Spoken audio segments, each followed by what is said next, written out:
Guys, obviously we're dealing with the wind.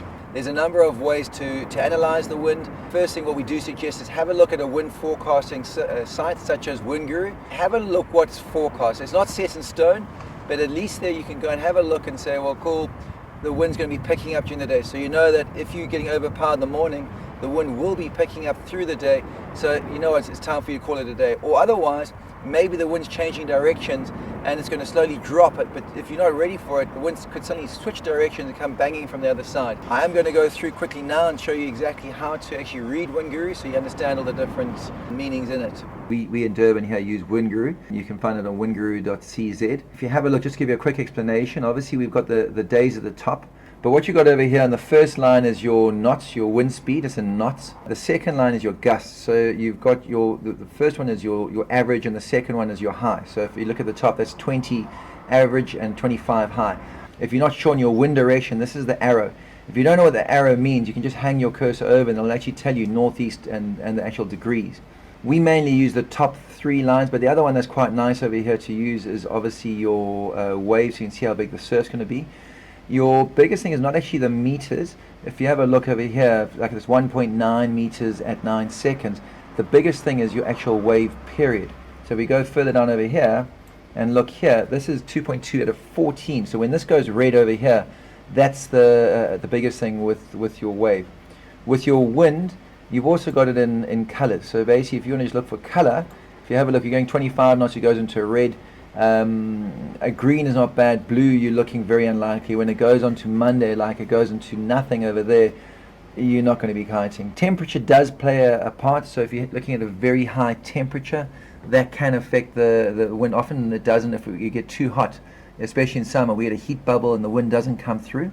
And the other thing then to look at is your cloud cover, which more importantly is your rain. So your rainfall, which is right at the bottom over here, you'll see all those 0.3, 0.9. I mean, again, if it goes 2.2 like that, it's actually highlighted more in blue, so that's going to actually be a higher rainfall. So the second thing we use is not the forecasting, but this is actual real-time data.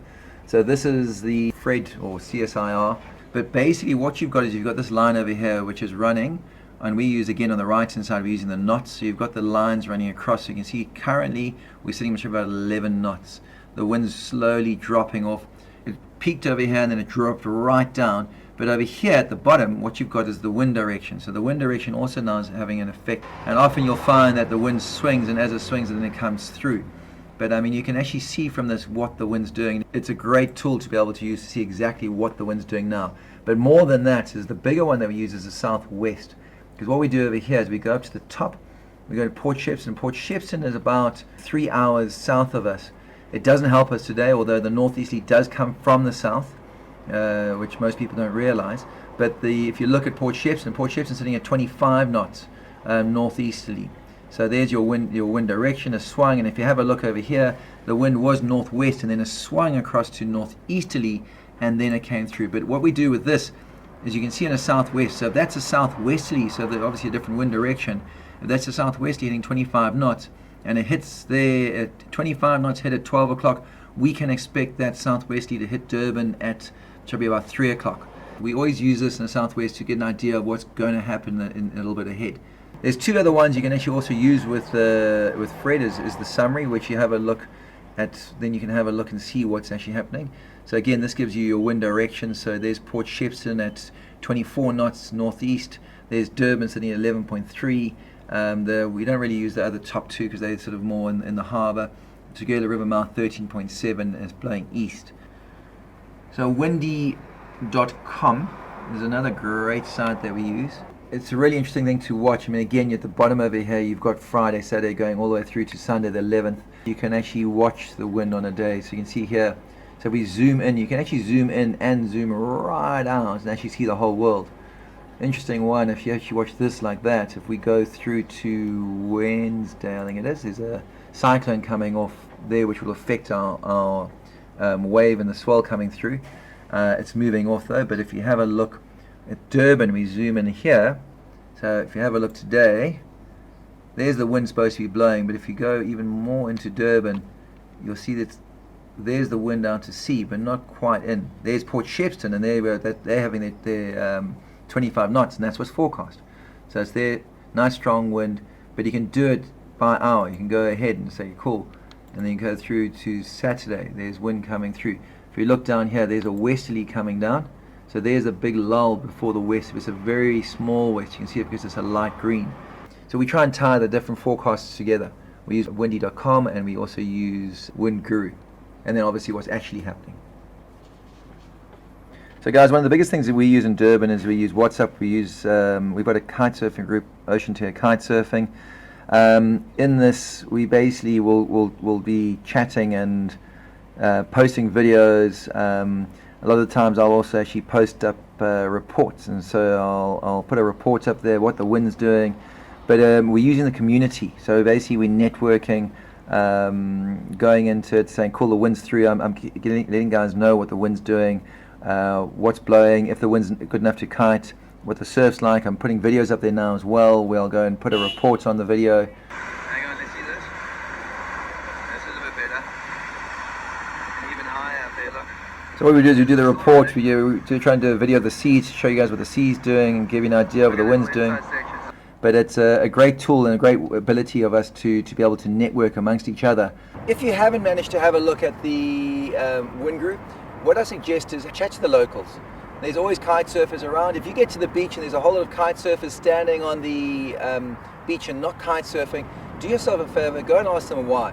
They may know something that you don't. So just have a chat to them. The nice thing we've got in Durban, we've got a very friendly fraternity of kiters. The guys aren't there to go and see you get hurt. If you go and say, guys, is it good for me to go on this kite? The guys will give you the proper advice. Just make sure that you are speaking to a kite surfer, not a complete novice like yourself. Do a bit of research first. If there's small white caps on the sea, you're looking at about 10 knots.